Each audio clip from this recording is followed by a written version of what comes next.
Hi everyone, welcome back to the garden, and I want you to see something because if you watched the end of my last video, I was complaining about this 𝗩𝗑𝗘𝗢 vine and how just it's crawled everywhere. Well, it's crawled into this seat in 2 days since I shot that video. That's how crazy it's growing right now. So I don't know, it may not make it till first frost, but we'll see.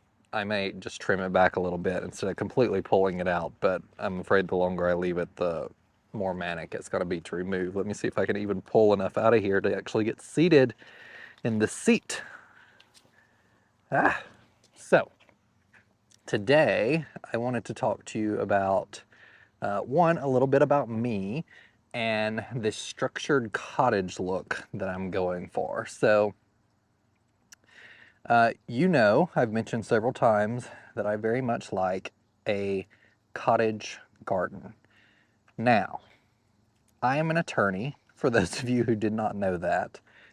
There's been hints here and there. I think I have mentioned it in some comments before. And so being an attorney, that comes with a kind of usually a specific personality, and it's usually like type A. And as a type A person, I have a serious issue with something that's not structured.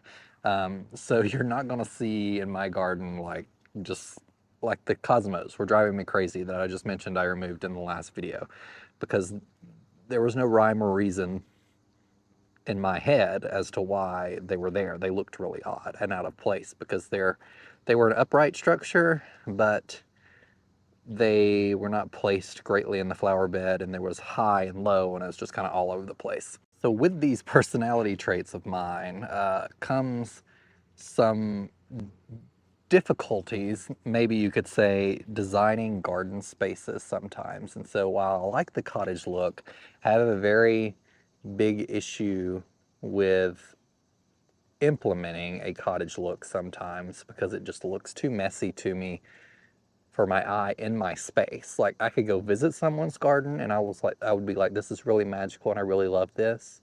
But if it was my garden, seeing it that way all the time would stress me out. So I've tried to strike kind of a balance in some areas.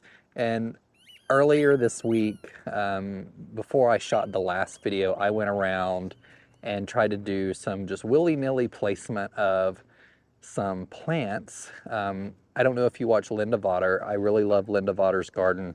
It's her backyard in particular is very special. You can tell it's a real cozy place to be, really enclosed. That's kind of the look I'm going for in this backyard.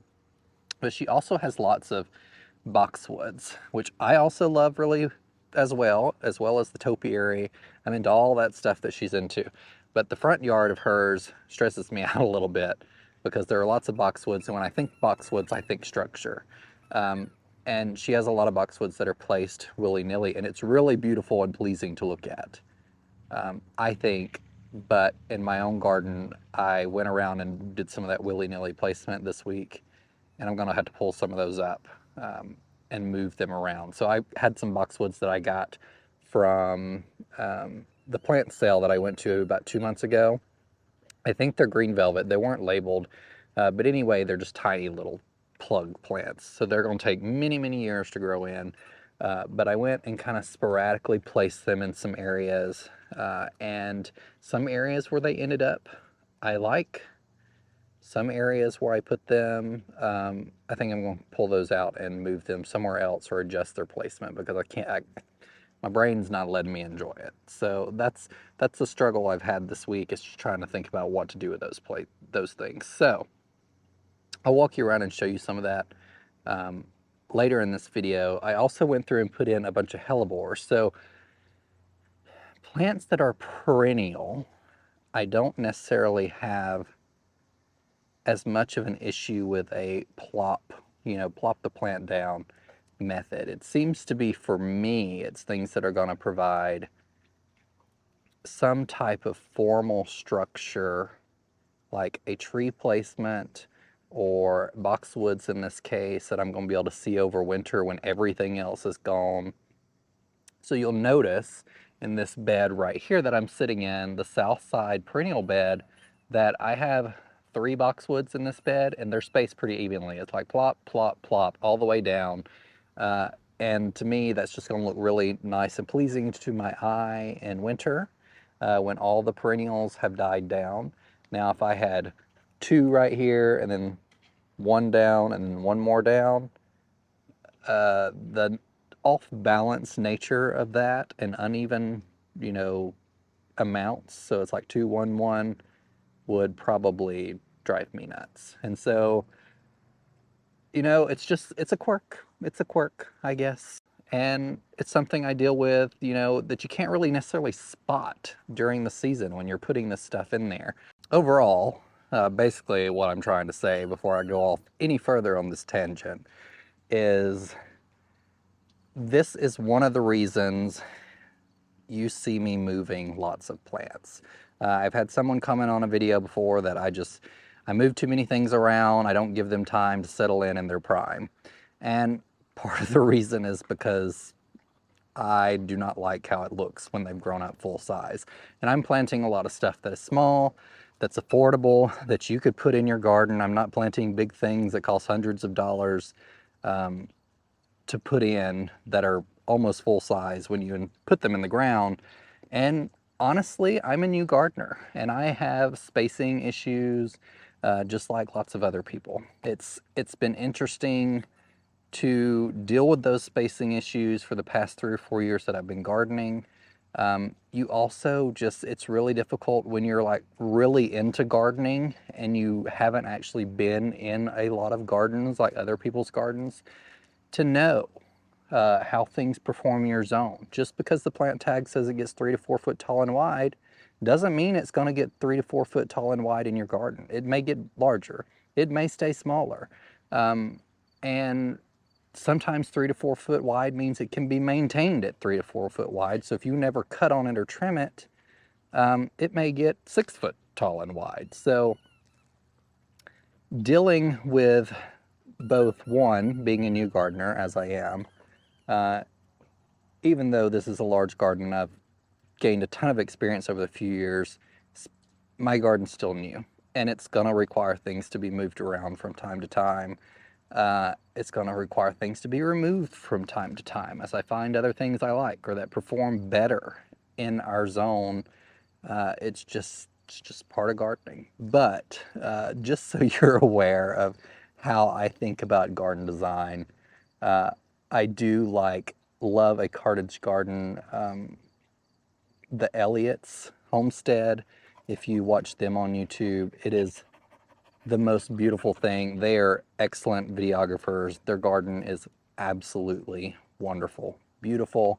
I would love to just like sit in that garden for hours and just sip some sweet tea. But if that was my garden and I was having to take care of it, it would stress me out to no end. So we got to find a balance here, guys. So let me go show you a few things where I just kind of plopped some plants in this week that I'm okay with, and other plants that I have issues with that I'm going to have to move, just so you can get an idea of how my mind works. So one of those areas is directly in front of me, and I simply stuck one of these boxwoods, and this is how tiny they are. They are just really, really tiny right here. So we have a boxwood there, we have a boxwood there. I thought a nice evergreen element right here in the center, even though we have this whole nice round of boxwoods right here. This one will be a little different because it's green velvet. The leaf structure will be a little lighter, and it will also be a slightly different leaf shape. So I stuck that one there. I think I'm fine with this one for this season. We'll have to see as the spirea grows up and this mock orange if it gets shrouded. But that's the nice thing about evergreens. Typically, boxwoods can take a lot of shade, and so if they are covered in summer, they'll still get plenty of sun in winter to perform pretty well for you. And so even if I can't see a lot of it in summer, it'll be nice, green, and beautiful during winter. This area where I just removed the cosmos, I also stuck 3 boxwoods. And so we have a Springer Spaniel right here, Lil, who just, for those of you who are like, how do you keep them out of your flower beds? I don't, as you can see. But there's one here, one over there, and one right there. And so in winter, when these roses are died down, besides just having this nice evergreen border of 𝗪𝗪𝗘𝗧𝗪 arborvitae, I'll have these evergreens plopped in the ground, a nice trio. I do try to plant in 3s, 5s. You probably, because I was originally struggling in this area, I put this one in and this one in. I'm like, that's only 2 evergreens. I need a 3rd one to make my brain happy. So I decided to stick one right there. And this is right next to a 9 bark. This is the smaller version. I can't think of the name of it off my head, but I'm hoping it will still fit nicely in here. I can keep this pruned into a kind of a small ball, and the 9 bark will still look really nice brushed up against it. We'll see if my brain allows that to continue in that location over the next couple years as that grows up. These two, this is Lily and Margo, are the reason my yard looks like this. Horrible. But you can probably see the tiny clover that's coming up here. So it is coming in the lawn. I'm hopeful it will continue. It does come up and germinate really quickly, but it tends to sit around and grow kind of slowly for a few weeks, was my experience, and then it really just takes off and looks nice. And so I didn't spread all of it in case something went horribly wrong and it died.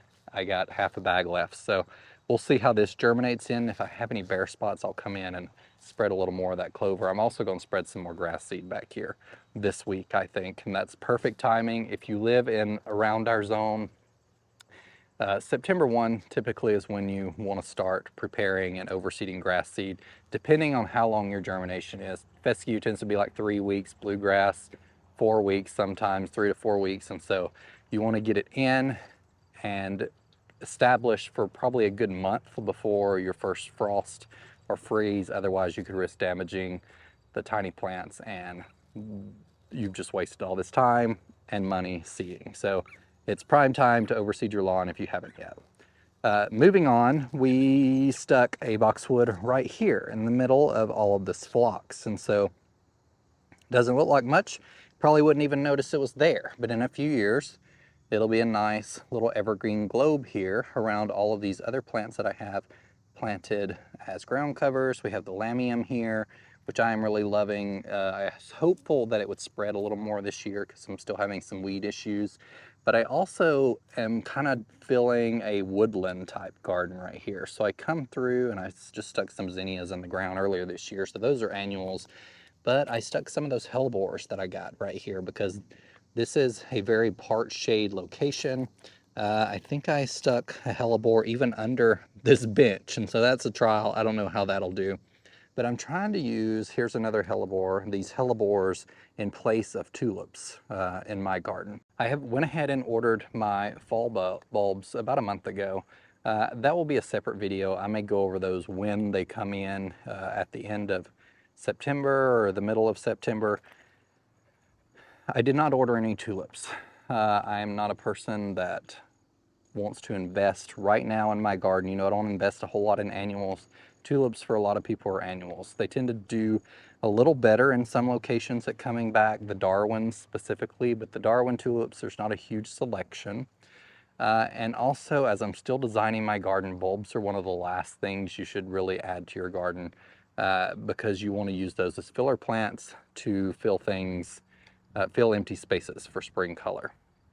Daffodils is pretty much a lot of what I ordered because they perennialize so well. So I'm going to be sticking daffodils in lots of areas, and I'll go over that in a video next month or, you know, early October when those come in, or when I get to planting them, which may be the end of October, early November. So for that future content, follow along. We'll continue going around and looking at some of these boxwood placements because some of them, honestly, I just walk around and I'm like, oh, this looks like it'd be a good place for a boxwood. So under this pinky winky hydrangea, I thought this would be a good place for a boxwood. There's no other evergreens around here except this Tampa spruce, which might have to be removed. It's the one I moved from up front around one of those containers that had died off really bad in the back. I was hoping that it might come back. I'm going to give it a year in the ground, see how it settles in. I placed the ugly side away from where no one could see it, but I just showed it to all of y'all. So it looks cute right here. It won't get much bigger. This thing stays super, super tiny, grows super, super slow. But if the back continues to look this way, and I can't really plant anything to shroud it. It is kind of close to this barberry, so it might grow up and kind of shroud it anyway, and I won't have to worry about it. But this is kind of a temporary placement. If it continues to thrive, it'll stay, and if it doesn't, it'll go. I also placed some Hellebores in here randomly to go for that little woodland feel that I've got going on, so it'll be a nice pop of color in spring, very early when a lot of these perennials are just leafing out and getting going. So February, March is when those will probably bloom. Really beautiful time to have blooms in your garden that are not tulips. Early September, or mid-September actually, is when I'm going to start coming in and digging up these hydrangeas here and moving and relocating those. And so we're going to wait a little longer because the weather's still a little warmer than I think I want to be transitioning stuff. I have pulled out some things and I've planted stuff, but actually digging something up that's already established, even though that's been there only a year, I am not comfortable doing that quite this early. I prefer wait a little longer till it's a little cooler, and that way I know I can not have issues with that bad of a transplant shock. Now this is the area where I am having issues with the boxwoods that I placed. And I think it's the original formality of the space with the Incrediballs and the emerald green spaced down very evenly. You know, I've come in and I'm trying to add a little cottage border to the front, and I'll go over what some of these plants are in a separate video after I get it fully planted, or mostly planted anyway. But I came through and just kind of placed this boxwood, you know, off center of this evergreen. And then I did do 3 of them, but I came and placed this one's also kind of a little off center. And this one's off center, but the other direction. And then while I did it, I was like, oh, this is nice and whimsical. And then I come back through after doing it and I'm like, this isn't going to be able to stay this way. So I'm going to come back through, and I think I'm just going to move those boxwoods. I'll keep 3, but I think I will alternate and put them directly in the center of these emerald green arborvitae. And so there'll be one on the end, on each end arborvitae, and one in the middle arborvitae. That'll just be a little more evergreen structure that is up front in the garden bed instead of being behind, because in winter this is going to be nothing but those arborvitae. Now I do leave my hydrangeas standing over winter. I'm not sure that I'll do that this year since they're a little unruly after we had that storm that I mentioned a couple months ago. So I may actually come clip off the blooms on them this fall and then reprune them in the spring. We'll just see how that looks. They're not actually looking too bad, but you can still see how forward leaning they are in areas. So we're going to get that resolved or make myself happier. We'll see how I'm feeling when October runs around and whether I have too many projects on my hands to get completed by the end of the year before it gets too cold. Because although I have lived in Ohio now for 6 years, almost 6.5 years, I am very much still a Southerner. And this weather, when it starts getting cooler, is not a fan, not a fan. So I'm fine.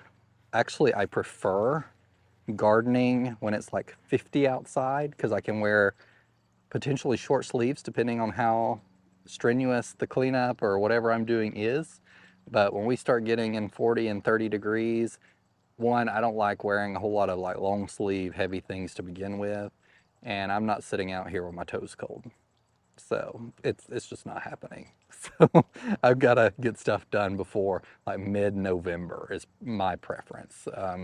And then it's very rare that I'm going to get out until maybe mid to late March in the winter. Sometimes a little earlier depending on the weather, but that's another tangent. So thank you guys for joining me, and remember, in a world full of hate, be a light. Bye guys.